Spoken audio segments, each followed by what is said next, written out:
लतीफ़ जे खे इन नुक़्ते खां पढ़ो, सवाब जे ख़्याल खां न, शाइरी जे ख़्याल खां न। जेतो बैत भाया से आयतूं आहिनि इन माना में बि आहे, इन माना में बि आहे, आयतूं मज़हबी माना में बि ऐं सियासी माना में बि आयतूं आहिनि, कीमिया आहे। हुए त वेजन वटि तूं कीअं जीअ जॾो थिए, पाण खे ॼण पुछे पियो।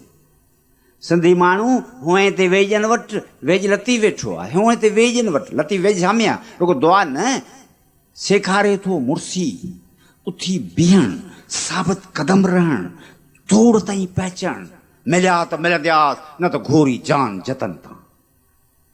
पंहिंजे ॻाल्हि ते उथी बीहण, साबित करण, तोड़ पुॼाइण।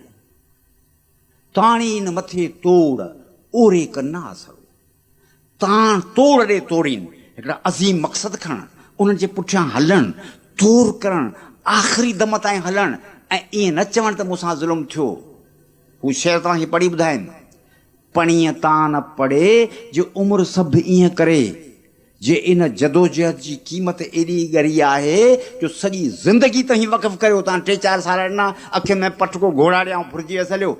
न न, पणीअ बि बराबरि न आहियो अमी, जे उमिरि सॼी पंहिंजे वतन, पंहिंजे क़ौम, पंहिंजे अवाम जे वास्ते जदोजहद करियो। तव्हांजी ज़िंदगी हुन जे पेरनि जे पणीअ जे बराबरि बि न आहे। जे सॼी ज़िंदगी वक़फ़ करियो त बि वाट में भाड़िया थी भॼी विया, उहा त ॻाल्हि जुदा।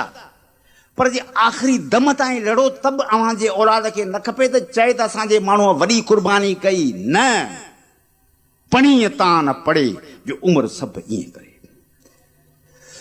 वरी वथ वाम बारोचा बंभोर में, मक़सद जी अज़ीम तरीन बुलंदियुनि खे सम्झणु, उन्हनि जो क़दुरु क़ीमत रखणु,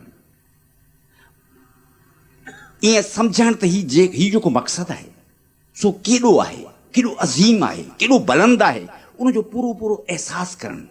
छोरियूं छुड़णु सिखियूं, पुनूं कयाऊं फोर, बुरो हो बंभोर पर आरियाणीअ उजारियो। छोरियूं छुड़णु सिखियूं, पुनूं कयाऊं फोर, आयो सो अतोर जंहिं ॾुखियूं ॾुख विहारियूं।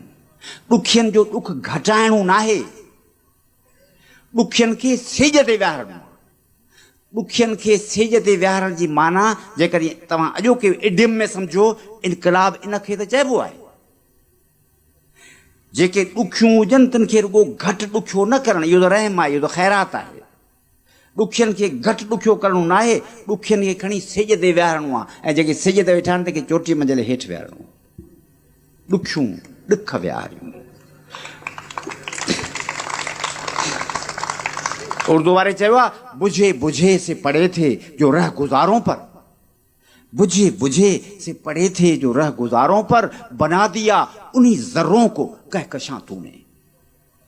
इनकलाब जो कमु आहे ज़रनि खे कहकशां बनाइण ऐं आसमान जे बुलंदियुनि ते पहचान।